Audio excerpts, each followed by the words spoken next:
My father was never really a dad to me. That's the hard truth I've lived with for 32 years. When my parents divorced, I was only 4 years old. My mom got full custody and my dad got every other weekend, an arrangement he rarely honored. I can count on one hand how many birthdays he showed up for. School events, 0. Parent-teacher conferences, none. Child support payments, sporadic at best. When I was 12, he remarried a woman named Diane who had 2 kids of her own, a boy and a girl, both younger than me. Suddenly, Dad transformed into Father of the Year. He coached their soccer teams, attended their school plays, and plastered his social media with family photos. Photos I was never invited to be in.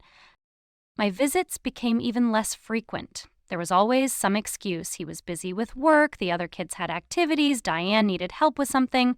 Eventually, when I was 15, the visits stopped altogether.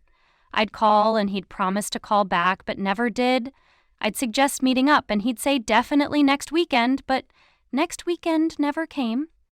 My mom did her best. She worked 2 jobs to support us, never badmouthed my father, and always encouraged me to maintain a relationship with him. He's still your dad, she'd say. Family is important. She was wrong about that, at least in his case. I graduated high school with no card from Dad, started college with no help from him, got my first job, my first apartment, got married, all milestones he wasn't present for. I sent invitations to my wedding, but he and his family never showed or even RSVP'd. Over the years, I built my own life. I have a successful career as an IT consultant, a loving spouse, and close friends who are more like family than my actual relatives ever were. I healed, or at least I thought I had. Then, 3 weeks ago, I got a call from my stepsister, Emma. I was shocked. We hadn't spoken in over a decade. "Dad's dead," she said bluntly. "Heart attack."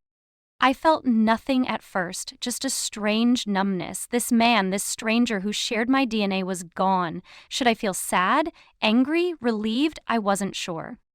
"The funeral is next Saturday," Emma continued. "We need to talk about arrangements." I agreed to meet her and Diane the following day at a local coffee shop. I wasn't sure what there was to discuss. I hadn't been part of their lives for nearly 20 years, but I felt I should at least go. When I arrived, Diane and Emma were already there, both dressed in black, both red-eyed from crying. My stepbrother Jason was noticeably absent. After awkward greetings and obligatory small talk about the weather, Diane got straight to the point. "Your father didn't leave much behind," she said, sliding a folder across the table. "Here's a copy of the will." I opened it, not sure what to expect. It was short, just a few pages. The first thing I noticed was the list of beneficiaries: Diane, Emma, and Jason. My name wasn't there. I flipped through the pages. The house would go to Diane. The savings would be split between Emma and Jason. The car, the furniture, his collection of vintage records he'd never let me touch as a kid, all allocated to his real family. There was a small note at the end: "To my daughter, I leave my best wishes for her continued success in life." Best wishes. That was my inheritance. Not even a keepsake, a photograph, a single record from his precious collection. Just best wishes. I closed the folder and handed it back, my hands steady even as my insides churned. "Congratulations," I said flatly. Diane at least had the decency to look uncomfortable. "That's not why we asked you here," she said. "We need to discuss funeral costs." I frowned. "What about them?" Emma leaned forward.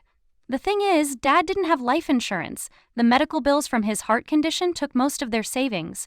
The funeral home wants $8,000 for the basic service, and we don't have it." I stared at them, realization dawning. "You want me to pay for it?" "Well, you're his daughter," Emma said, as if that explained everything, "and we know you're doing well financially." The audacity was breathtaking. This man who had abandoned me, who couldn't be bothered to attend my wedding or even send a card, who left me out of his will entirely, and now his wife and stepchildren expected me to foot the bill for his send-off?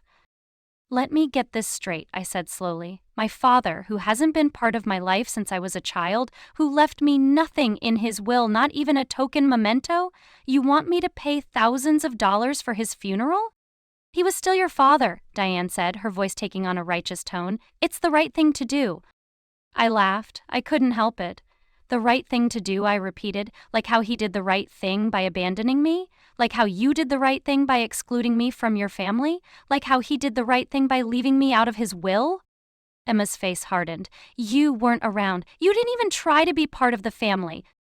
That was when something inside me snapped. Years of hurt, of rejection, of pretending I didn't care. It all came rushing to the surface. I wasn't around. I wasn't around. My voice was low but intense. I was a child. He was the parent. It was his job to be around for me, not the other way around. I called. I visited when allowed. I sent cards and invitations that were ignored. I did try. He didn't. Diane shook her head. You don't understand. Your father had his reasons. What reasons? I demanded. What possible reason could justify abandoning your child? Please, enlighten me. She had no answer for that. I took a deep breath, calming myself. I'm sorry he's gone. I'm sorry you're hurting. But I will not be paying for his funeral. He made his choice a long time ago about who his family was, and I wasn't included. You got the house, the car, the savings, whatever else there is. Figure it out. I stood up, ready to leave. We can't afford it, Emma called after me. What are we supposed to do? I turned back. Cremation is cheaper. Or you could all chip in together. Or start a GoFundMe. There are options that don't involve the daughter he disowned paying his final bill. With that, I walked out, shaking with a mix of anger and something else. Liberation, maybe. For the first time, I had stood up for myself against the family that had rejected me. I thought that would be the end of it. I was wrong. The texts and calls started that evening, first from Emma, then from Jason, who suddenly found my number when money was involved, then from distant relatives I barely knew existed.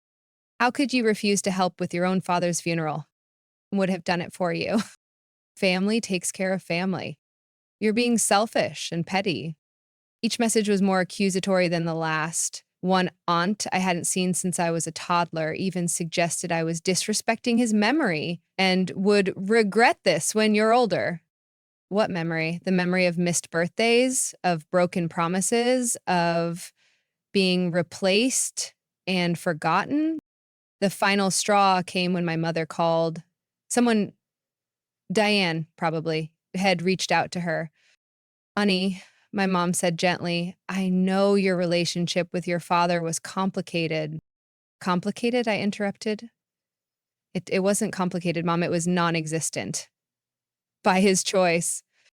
I know, she soothed. But maybe this is your chance to be the bigger person, to find closure. Closure would have been him acknowledging me in his will. Closure would have been him reaching out when he knew he was sick. This is just his wife trying to save money. My mom sighed. Just think about it, okay?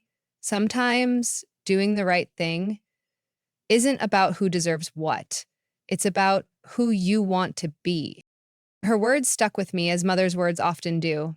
Who did I want to be? Not bitter, not vindictive, but not a doormat either. Not someone who could be used and discarded at will.